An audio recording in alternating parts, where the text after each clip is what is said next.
Boa tarde, tudo bem? Então é um prazer estar aqui representando o grupo.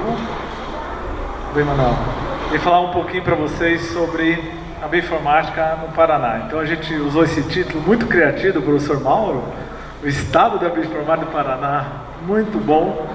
Esse título é um trocadilho aí, né, Mauro? E hoje eu vou falar um pouquinho, uns 10, 15 minutos. Eu ia falar que ia falar 1 hora, mas tudo bem, eu vou ser rápido. Obrigado pela presença aí de todos. O Danilo vai estar aqui representando a regional, a B3C, eu estou representando o NAP. Então, eu vou falar o que a gente tem feito nesses quase 10 meses de NAP. Então, até outubro a gente completa 1 ano. E trazer um pouquinho, complementar o que foi dito aí, e atualizar algumas informações, trazer uns spoilers, que eu acho que vai ser bom. Nem o Jorge sabe, nem o Márcio sabe, nem deu tempo de falar para o Jorge. E dizer para vocês que é um prazer estar aqui, porque pensar que em 2010, quando eu era aluno, estava para qualificar, o Fabrício virou para mim e falou assim: olha, tem um concurso em Cornélio Procópio, você não quer vir fazer o corno o quê? Eu falei, não, Cornélio Procópio é uma cidade. Ah, então não, vamos lá. E aí a gente começou um grupo, e hoje a gente, 9 anos, nós temos mestrado e doutorado, buscando unir não só o grupo que começou lá com mestres, mas Fiocruz, Embrapa, UEL, IRD, enfim, todos ativos que trabalham com informática, e está aberto, vou mostrar aqui um pouquinho, e convidando outros. Então a gente está muito ligado com o Pequeno Príncipe agora, né, com a FIEP, enfim, tem vários parceiros aí que a gente está, e graças a não só o que começou, vamos dizer assim, desde 2010, mas também os incentivos que ele tem, e grande parte também pela Fundação Araucária, eu vou destacar aqui. Então vou trazer o primeiro dado. Eu estou aprendendo com a Ariane é minha mentora na indústria, então eu trouxe uma visão da indústria. A IBM falou, isso não sou eu, a IBM em 2020, que 74% dos dados não são analisados nas organizações. Olha só o número. É muita coisa. Então olha o ouro que está disponível, que a gente pode analisar. Imagina os dados públicos científicos. Então se a gente parasse hoje de só gerar dados, a gente já poderia só pelo resto da vida. Principalmente a gente de Data Science, poderia nadar embraçado.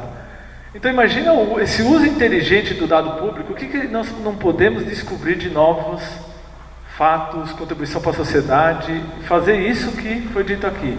Então um dos objetivos do NAP, Bioinformática, é pegar esses 2 milhões e um pouco mais, que a gente já tem hoje, vai aumentar, né, Márcio, aí logo, e transformar esses quase 3 milhões em, sei lá, 30 milhões. Esse é o nosso objetivo, essa é a nossa preocupação. Em ativos, em parceria, em colaboração, em produto, etc.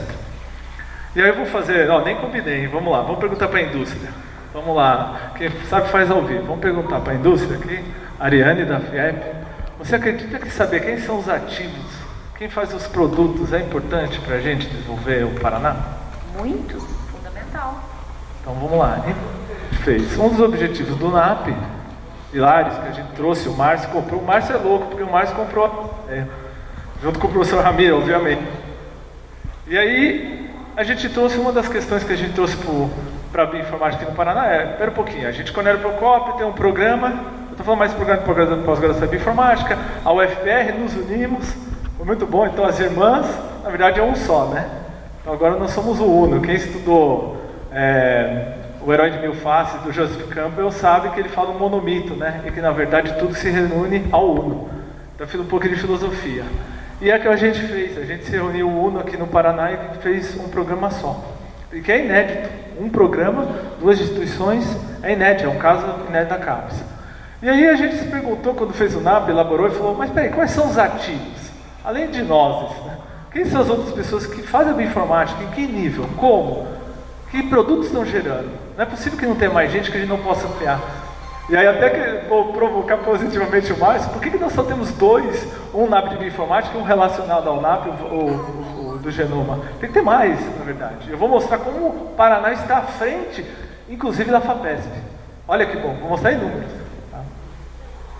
E aqui está um spoiler, que ninguém sabe do grupo, eu escondi de todo mundo. Aqui está a porcentagem dos ativos dos 1.220 pessoas que falaram no currículo Lattes que fazem bioinformática, sem saber o nível, se é usuário ou se desenvolve tecnologia, tá? Aqui é mais geral. Graças ao Araucária. Então, através do curso que a gente fez no ano passado, o Araucária, é o Gerson, né? Do Stella, eu esqueci o nome dele. O Denilson, isso, desculpa. Aqui eu perdi meu celular e perdi o contato dele, o nome dele.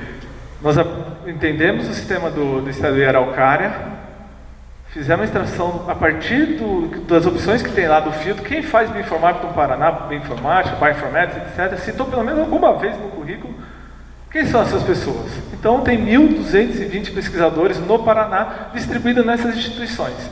Eu não sei em que nível, mas eu sei quem são, pelo menos eu tenho uma ideia. Não sei se são usuários, mas citaram em algum momento.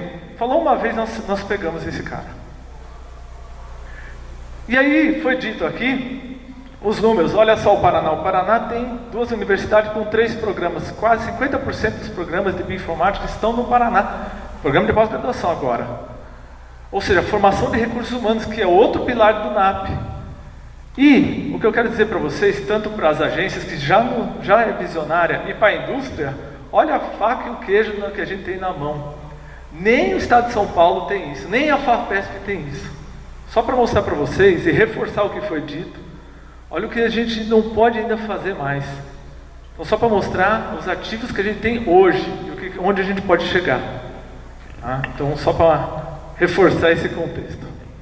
Aqui são outros números que eu trouxe bem rapidinho. Então, do lado esquerdo, as áreas gerais de atuação, nem todos responderam isso, mas aqueles que responderam, são quase 800 pesquisadores, a maior parte genética e depois computação. Então, se você pegar os top 4 ou 5, está bioquímica, microbiologia, genética, computação, agronegócio e algumas derivadas de computação na área de dados. E sub-áreas ali. Então agora a gente consegue mapear as áreas que são de atuação. Olha o que isso contribui para as políticas públicas. Quais são os grupos, onde eles estão, a gente pode explorar quais são os níveis, qual é o período de senioridade. Então tudo isso a gente está mapeando. Isso aqui, spoiler, é o draft, é uma versão beta que a gente trouxe para o evento e a ideia é lançar em outubro. A versão 1 dessa fase eu vou mostrar para vocês. Aqui está uma distribuição, quanto maior a bolinha, mais pessoas. É o mapa do Paraná desses 1.220 pesquisadores. E agora a gente quer saber mais informações. Quem são os grupos? E que nível de atuação? Então, como eu falei, é uma visão mais geral do que os dados nos dão. Agora a gente tem que refinar. Provavelmente vai ter que consultar as pessoas. E olha que interessante isso. Dos 1.220, 759 têm título de doutor, segundo os dados que foram extraídos. Desses 759, 50% foram formados, têm a sua formação, a titulação nos últimos 10 anos. Se você pegar os padrões europeus que falam, os jovens doutores até 7 anos de formação, são 33%. Então, se eu quiser fazer um edital para jovens doutores, pesquisadores de bioinformática, eu já tenho a minha demanda. Olha só que interessante os ativos. Olha os números. Nós trabalhamos com números que guiam a gente. Então, são alguns números. E aí eu agradeço, cadê o Rodolfo? Bruno, cadê o Bruno? Não deve estar na organização lá. Ah lá, o Rodolfão, que nos ajudou, trabalhou intensamente para a gente trazer essas estatísticas aqui para vocês. Que é a nossa parceria também com a FIEB. E agora, imagina se a gente pegar isso, Ariane, e é o que a gente está falando com o Lucas, e a gente desenvolveu a mesma ideia da visão da indústria. Quem são os ativos da indústria que desenvolve? E como que a gente pode unir isso depois da academia com a indústria, que é outro pilar do NAP. Então essa fase 1, a ideia que a gente preveu, trabalhar com essa visão geral acadêmica, até outubro, novembro, o lançamento. A fase 2, partir para os grupos de pesquisa, porque tem lá no CNPq os grupos, então essas pessoas se relacionar com os grupos, sugestão do Fabrício, trouxe essa dica para a gente. E depois, obviamente, nesse meio tempo, a gente quer antecipar, que a gente está trabalhando com o Lucas, está trabalhando com a Ariane, com a Caterine, com a FIEP, essa parceria com a indústria. Imagine essas estatísticas, eu trouxe alguma estatística, qualquer um faria isso, tá? Não é nada de outro mundo, mas que os dados já estão nos dizendo, só para mostrar para vocês. Esse peguei do Roberto, o Roberto me passou, foi mais ou menos no lançamento do NAP, eu só resumi um pouco mais, mas em geral, aquilo que o Márcio bem explicou, as linhas transversais, verticais, o Márcio contextualizou bem, a atuação desse NAP de bioinformática, aonde que ele está atuando, o que a gente planejou. Então, em geral, aqui, a atuação no agronegócio, principalmente essas parcerias com instituições como o IRD, a Embrapa, tá? Então, a área da saúde, o patrimônio biológico natural que nós temos aqui no nosso estado, a formação de recursos humanos, fortalecer essa rede de pesquisadores, e a gente está trabalhando junto com a FIEP nesse aspecto também. Então, a gente conseguiu trazer a indústria, e estamos conversando, e esse é o objetivo geral do UNAP no sentido dessa esfera. Em particular, sendo um pouquinho mais específico, ele iniciou com esse valor de recurso. O professor Jorge Edson, nosso mentor, master, ele está acima, né? Ele é o nosso mestre Yoda, na verdade, ele está englobado ali, e depois nós estamos abaixo dele, que o Jorge Edson é nosso grande mentor. Então, o professor Roberto Artoni, da UEPG, é um dos COPI, e eu estou do lado da UTF como outro COPI. Então, tem 11 instituições que iniciaram o NAP, está aqui o site, e os recursos, mais ou menos 65% dos recursos estão focados para essa formação de recursos humanos, mestrado, doutorado, pós-doutorado, etc. Tá? E aí, hoje a fase 2, que aí eu tenho que puxar o saco, não tem como. A Fundação Araucária foi a única instituição do Brasil a dar reajuste nas bolsas. As bolsas estão há 10 anos sem reajuste no Brasil. 25% foi dado pela Fundação Araucária, e aí foi a segunda atualização do valor. Então, esse valor já foi atualizado, e agora a gente está indo para a terceira fase. Se Deus quiser, vai dar tudo certo. Só detalhes técnicos, a gente fica enchendo o saco do Márcio, mas ainda bem que ele tem paciência, ele tem, tudo bem, vai, eu sei que você está enchendo, mas eu vou ter paciência, né, Márcio? Ainda bem que... Então, qual que é o objetivo? Fortalecer e consolidar a bioinformática no Paraná, e isso é importante, esse mapeamento, esses números que eu trouxe para vocês, para que a gente possa fortalecer, a gente precisa saber quem está fazendo e qual o nível, para poder contribuir e agregar, essa é a ideia. Oportunizar a formação de recursos humanos, e as pós-graduações são fundamentais, vou falar um pouquinho mais. A cooperação com a indústria e a academia é um pilar, e aí eu parceria com a FIEP, já iniciada. Acelerar o desenvolvimento das áreas principais da bioinformática aqui, principalmente já mapeados nas rotas, todos esses encontros, todas essas pesquisas, como agro, saúde e biologia evolutiva. E aí vem uma parceria muito forte com o Jorge Edson e com o Roberto. Eles já tinham antes um projeto HPC inédito com a Índia, e está agregando no NAP. Eu vou mostrar um spoiler também, novo, que está chegando, que vai. Eu falei para ele, nossa, isso transcende o NAP, você tem que abrir o outro, porque transcende o que você está fazendo no NAP de bioinformática. Que é muito interessante, que é HPC, que não só a bioinformática pode usar para modelagem de alto desempenho em computador, mas outras áreas, meteorologia e assim vai. Não fica só restrito ao NAP, é fantástico. O Jorge Edson está aqui, nosso chefe, pode falar com ele. Em resumo, usar esses atores estratégicos para desenvolver a bioinformática do Paraná. Em resumo, eu tentei colocar aqui. Então, essas foram as instituições que iniciaram, eu não vou falar em particular uma, mas está aqui distribuído todas elas que iniciaram o NAP, essas 11 instituições. Okay. Inclusive, só reforçar aqui é interessante, tem o SEDAC da Índia, via essa parceria do Jorge Edson e Roberto, então tem instituição internacional, já iniciamos com uma parceria internacional. As pós-graduações que fazem parte já começaram, e aí todos esse apoio à formação de recursos humanos, biologia evolutiva no EPG, e as bioinformática, mestrado e doutorado aqui, o TF e o FPR. Então, deixa eu só dar um exemplo para vocês. Por que bioinformática e data science, por que esses números eu trouxe para vocês? E que tipo de problemas nós podemos resolver? Imagina se você perguntar, eu quero resolver as doenças do mundo, qual que eu escolho para resolver? Eu sou da área de data análise, eu quero dados. Se você olhar, Our World in Data mostra até 2019 o número de mortes. Se você resolvesse cardiovascular disease e câncer, você resolve praticamente quase metade das doenças causadas no mundo. Então pronto, isso é baseado em dados. Obviamente não é tão simples assim, mas só para trazer um exemplo simples de dados. Então no final o que a gente quer saber? A gente quer pegar esse dado e brincar com ele, entender. Então não é trivial modelar, analisar dado biológico. É facinho, é rapidinho, plota lá e você faz. Não, não é. Nada é fácil em informática. Demanda tempo, como foi dito, formação de recursos humanos demanda tempo. E, na minha opinião, tem 3 desafios. O primeiro desafio é a obtenção dos dados. Isso é super importante, influencia totalmente no nosso trabalho. O segundo, a qualidade dos dados inerente. Você obtém, mas às vezes vem muito ruído, tem que fazer vários, a gente gasta 60-70% do tempo com pré-processamento. E depois, o que esses dados estão dizendo? Que aí você tem que entender isso, para ajudar o quê? Na decisão. Então, eu gosto desse exemplo, você olha o Príncipe Williams, estava com essa posição, mas na verdade, quando você olha de fato onde ele está, eu tenho 3 filhos. Então a gente tem que entender, nosso papel no NAP é entender o que está por trás desses dados, para ajudar as políticas públicas. Então é importante entender e compreender os dados analisados. Então, imagine dados como um conjunto de blocos com diferentes tamanhos e tipos. Se você não sabe trabalhar com os dados, não adianta, é uma bagunça. Então, o dado é importante, mas a gente tem que trabalhar com esses dados. E é isso que a gente tem feito. Basicamente, a gente aplica técnicas para compreender, organizar, estruturar e extrair informação. Porque no final a gente quer usar nossas técnicas e usar o apoio da biologia, validação para a tomada de decisão. Por onde nós vamos começar a vacinar as pessoas? Com a quantidade de vacinas que a gente tem e assim por diante. Então, vou só resumir algum outro projeto que a gente está desenvolvendo no NAP, por questão do tempo. Nós estamos enfrentando mudanças de clima. Isso influencia a produção de alimentos.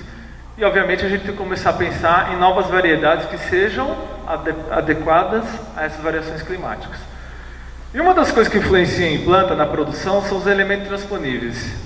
Você está vendo o tomate, a forma do tomate, a cor da uva, os tipos de milho e laranja é por causa dos elementos transponíveis. Então, uma coisa que a gente fez, como o dado biológico é muito pobre nos genomas de plantas, nós publicamos um primeiro trabalho, o ano passado, via UNAP, que foi olhar em larga escala essas plantas e atualizar e reanotar com qualidade mais de 8 técnicas diferentes em genomas em larga escala das plantas disponíveis naquela época. Que isso influencia, pode ser que ciência básica, mas isso vai influenciar depois para olhar qual a influência disso na produção e etc. Então, só um exemplo clássico, rapidinho. Tem a tilápia, os peixes, o Laurival, nosso parceiro nesse projeto, o professor Roberto Artoni veio com essa ideia da tilápia. Tilápia aqui, e tem o tambacu, estou aprendendo, a Lorena está aqui para me ajudar. O tambaqui e o pacu, peixe nativo brasileiro, economia, pode usar na medicina, pele, e etc. Opa, a gente precisa melhorar a compreensão desses peixes nacionais que não se sabe muito sobre o genoma. Novamente, para que eu possa aplicar economia, proteína, isso é super importante para o Paraná. Então, a gente está fazendo uma análise em larga escala com o apoio biológico, tanto da UEL como da UEPG, para aplicar esses resultados desse projeto. Aqui são os resultados de 10 meses, e também um spoiler, ninguém estava sabendo. Já foram produzidos 22 produtos tecnológicos, científicos ou afins. Desde artigos científicos, em conferência, pôster nacional e internacional, banco de dados, ferramenta, portal web. Então aqui eu tentei resumir tudo que o grupo, essas 11 instituições fizeram nesses 10 meses. Imagina o que a gente vai fazer nos próximos quase 2 anos e pouco, 2 anos e 2 meses que ainda falta de projeto. Então, para o futuro, para terminar minha fala, nós estamos em frente a uma biorevolução. Se nós temos uma vacina emergencial tão rápida, o professor Manuel vai falar com tanta propriedade melhor que eu, mas só para dar um exemplo, eu peguei isso porque quando estava a pandemia, a Berenice mandou, olha só isso, e a Berenice falou assim, graças à bioinformática nós temos uma vacina tão rápida. E é esse o recado. Foi graças a técnicas e ao avanço da bioinformática que nós tivemos uma vacina emergencial em tão curto prazo. E a vacina mais rápida foi a Ebola há 5, 6 anos. Imagina esperar 5, 6 anos? Isso é uma loucura, né? Então, daqui para frente, o que a gente vai focar? Continuar a formação de recursos humanos. Então, vou fazer um apelo aqui, a sociedade, o ecossistema paranaense. Vamos trazer o congresso, maior congresso de bioinformática para o Paraná. Nós já conversamos com a B3C, viu o apoio da FIEP, da Fundação Araucária, mostramos que nós temos, eles ficaram impressionados. Ficaram impressionados com o mapeamento da bioinformática. Aí a gente já conversou com o professor Danilo de extrapolar isso, não só o professor Danilo vai falar para o sul do Brasil, mas também para o Brasil. Já tem parceria com a B3C em cima disso. E a gente quer trazer para junho do ano que vem o Congresso de Bioinformática aqui com o Paraná. Então já estamos falando com a FIEP, FIEP, ajuda nós aqui. Vamos trazer isso aí, e faço apelo a todos nos ajudar, qualquer apoio é fundamental. É o maior congresso de bioinformática do Brasil, né? A média de 200, 300 participantes, com conferências de fora, nacional, etc. Dizer que foi incorporado recentemente o Departamento de Genética, a pós-graduação, via a parceria com a Jaqueline e a Daniela. A gente está desenvolvendo agora, está iniciando um projeto, inclusive tem uma reunião hoje. Dizer que a gente está trabalhando muito forte e conversando muito com a indústria via FIEP para fazer justamente isso, transformar o conhecimento científico em produto para a sociedade, via a parceria com a indústria. Dizer que essa parceria com as rotas está sendo fundamental. Obrigado, Ariane, você foi fundamental em nossas vidas. E dizer que nós temos 3 grupos de trabalho, já foi dito aqui. Eu estou no grupo de rede de biotecnologia, que é Bioinfo. O Lucas é o homem do dinheiro. Então eu já falei para ele, já expliquei para ele trazer a B3C aqui, o Congresso de Bioinformática do Paraná. E a Caterine, que está aqui, nossa mentora aqui, que vai ter o evento em outubro, também o outro grupo de pesquisa e desenvolvimento na rede de biotecnologia aqui. E fazer aqui a propaganda, aí, Caterina, eu falei para você, ó, o evento, dia 18 e 20 de outubro, lá, aqui em Curitiba, fala com a Catarina, tá ali, ó, que é terapias e diagnósticos avançados, e o ano que vem a gente está sugando esse evento para trazer o Congresso de Bioinformática. Mas, por favor, todos sintam-se convidados, logo logo vai sair o site e nós vamos divulgar. Por fim, a gente está focado nesse desenvolvimento tecnológico, além dos 22 produtos que a gente fez, e buscar outros parceiros. O professor Roberto Artoni é o nosso embaixador, de conversar com as instituições, inclusive, conversando com o Márcio, aumentar a parceria das estaduais também, isso é fundamental para a gente. E aí mostrar também um número novo. Se você olhar em azul, as instituições começaram o NAP. Nós tivemos estaduais, federal e internacional, uma internacional. Olha agora os números, como os aumentaram, principalmente de internacional, a indústria e uma associação. Em 10 meses, nós dobramos o número de instituições parceiras do NAP, com projetos, com atuações que estão sendo feitos. Dizer que tem uma parceria fantástica, da Raimix, que o Jorge e o Roberto estão trazendo, para desenvolver tecnologia aqui no Brasil, de HPC. Então o Jorge pode falar melhor depois, quem quiser saber. Isso é outro spoiler aqui para a gente. Dizer que a Associação Brasileira de Bioinformática e Biologia Computacional viu o professor Fabrício, aceitou essa parceria também com a gente, e o professor Danilo é o nosso representante aqui, na nossa Regional Sul. Obrigado, Danilo.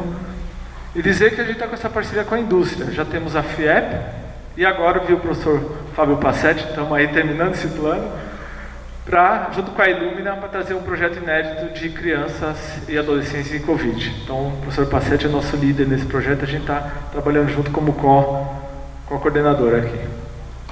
Então, olha só para quantas instituições já aumentaram. Então nós passamos para 22 instituições, não dá tempo de falar de todas. Uma delas é o professor George Collin, que a gente está conversando, inclusive tem uma reunião hoje, está saindo esse projeto para a semana que vem, né? Jaqueline com a Daniela. E a gente está para agora, encaminhou já oficialmente via o TFPR, um MOU, que a gente vem conversando desde 2019, lá com o Vinícius Nardi. Finalmente, o professor Baruch Shen foi um dos que se aceitou. Vamos implementar o MOU. Aí o Yuan veio, não, nós temos que implementar, pode mandar para frente. Aí estou fazendo o trâmite burocrático primeiro na UTF, para a gente formalizar e depois incorporar, e aí conversar e ver como a gente faz, e etc. Mas finalmente a luz se acendeu. Foi semana passada isso. Então dizer que, para terminar, que as portas estão abertas. Até aquele convite, eu coloquei para lembrei do meu filho, foi convidado para o aniversário, então convido todos aqueles que quiseram participar do NAP, as portas estão abertas. Então nosso lema é qualidade.